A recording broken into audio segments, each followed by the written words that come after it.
I'm Michael from Rock the Vote New Zealand, and we are both a political party and a movement, I guess. And the movement is about trying to build alliances and allegiances with as many like-minded organisations and people as possible. So we're working hard behind the scenes to do that. It's working beautifully. And today we have our Freedom Picnic in conjunction with another organisation or a group called Reunite New Zealand. And we have lots of guest speakers here today from a range of different groups and even individuals and, like I said, organisations. One of them is here we've got Michael Fleck from SaferTech, and he spoke a bit earlier on. I've met Michael before a number of times. I've actually been to some of their presentations. They've got a really committed group there. It's about I've seen they've usually got about 4 or 5 speakers at once, and it's given these dynamic presentations about essentially the dangers of 5G. So here we are, Michael. Would you like to say your bit now about what your understanding about 5G and the dangers that they are to in particularly in New Zealand context? Right. Well, SaferTechNZ began nearly 5 years ago. We were a North Shore group, and now we're reaching out nationally. We're beginning to network with small and large community groups who are concerned about the proliferation of cell towers and the unseen damage and harm being done, especially to our children, by the constant exposure to microwave or wireless radiation. It isn't just 5G. Governments and telcos have decided to put 3G away forever, but we're still with 4G, which is bad enough, and there's thousands of studies indicating the harm that can come from it in various forms. And now, in the last couple of years, we all have been exposed to something called 5G or 5th generation technology. And we've been led to believe that this is very much the same as the 4G. It's just going to give us a little bit faster downloads and better connectivity. That's the jargon they're using. But actually, 5G is an entirely different kettle of fish. It and the wireless radiation, which it is, was originally designed as a weapon. It was investigated by the military right after World War II. For 70 plus years, US, Soviet scientists and others knew its dangerous potential, and it wasn't until 1984, interesting date, that the military decided to turn it over to the commercial sector. So in the 1980s, we began to see these big bulky cell phones, mobile phones, and starting to see better connectivity and use. Internet came on late 80s, 90s, and now we're dealing with a set of safety guidelines that were concocted in 1999 by an industry-related group in Europe, and New Zealand's government has taken these on faith without any investigation or testing, and not only taken them as guidelines, but as the law. This is safe. These standards are safe. The Ministry of Health will say they're safe. We've heard this before. Everything is safe. Don't worry. Go to sleep.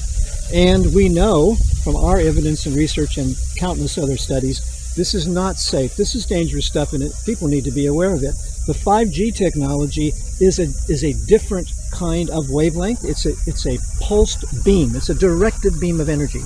What we're using now with our 4G Plus is they call it a plume, but it's a 360-degree coverage. And within 500 meters of one of those cell towers, you're going to have distinct effects. You may not notice them, for years, but some people who are electromagnetically hypersensitive are feeling the effects and can't really be near these towers and these devices.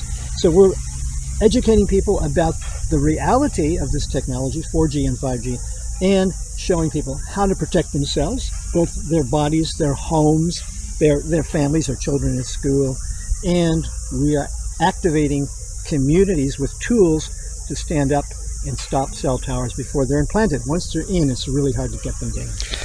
Exactly, and I went to the SaferTech presentation about a week or two ago, and I heard in it that the radiation at the moment it's operating at what you call 4G plus, but the reason why the 5G is not fully activated is because they're still putting in the hardware, and once the hardware is in place, which you feel might be within a year to 18 months, and it's fully switched on to full capacity, the radiation, would be direct radiation, will be at least 10 times more powerful than 4G. Is that correct? That's correct. And also remember, 5G does not replace 4G. It's on top of, in addition to, it needs 4G to do what it does. Yeah. That's why these things are on the same towers together, these new devices. Okay, and I can see I mean, it seemed no accident that while we were in lockdowns and dealing with the COVID, that there was an acceleration of these 5G towers going up. To me, I feel that there's a correlation between the jab and the 5G radiation. Would you? Absolutely. Yeah. I mean, some people don't want to talk about it, but the evidence is there. Yeah. We have studies that we've looked at, very credible studies, and obviously during the lockdown it was very easy to get towers up without any opposition. We couldn't get out and protest. Yeah. However, since things have sort of eased back to normal, they're still putting up towers, and they have an agenda to put up another 1,000, 1,500. When I say they, I'm talking about Spark, 1NZ, and 2 degrees. Now, what is the aim of all of these towers when what we already have is plenty good? Yeah. It's good enough. Well, that's why I suspect that the actual 5G is actually, in truth and in reality, nothing to do with faster technology, because everyone I know, they haven't noticed with the 5G that's already in place, I know you call it 4G plus, haven't noticed any acceleration or increase in the speed of their receptivity with their mobile phones or internet connection or what have you. And to me, just from an intuitive point of view, when I look at these 5G towers, which are everywhere now, they just look so sinister to me. You got any comments about that? Well, the agenda or the plan, which they haven't really tried to hide, is that we want a national grid. Yeah. Okay, to provide what they say is connectivity, but actually complete and total surveillance of the population, not only technologically, but with the message that comes through the technology. So driving everybody into what I call a digital concentration camp, where you will have no other choice for gathering information except what they are providing to you online, and the content of that information will be what they want you to believe. Yeah. And AI is going to accelerate that. Yeah. 5G and AI are Siamese twins joined at the hip. Absolutely, yeah. So, we're in for uncertain time. But anyway, so what Rock the Vote NZ are going to do is we're going to organise a couple of events for Safer Tech to speak at. That's coming out, so that'll be advertised and posted widely. We're probably looking towards the end of March and April sometime. There's going to be definitely one in Central Auckland and one in East Auckland, and that's just what we're trying to do, along with Reunite New Zealand, is to give a platform for as many of these freedom-minded groups, if you want to look at it, call it that, to have a platform to get their message across. Yeah, thank you. And what we will be presenting is some very well-researched material, a few excellent slides, a couple of good speakers, and a lot of time for people to ask questions and discuss actions, how we can take action and empower ourselves to push back. Yeah, fantastic. All right. Thank you, Thank you, Michael. Great name, Michael. Good on Rock the Vote. And thank you, Grant, our cameraman. I know I'm doing that.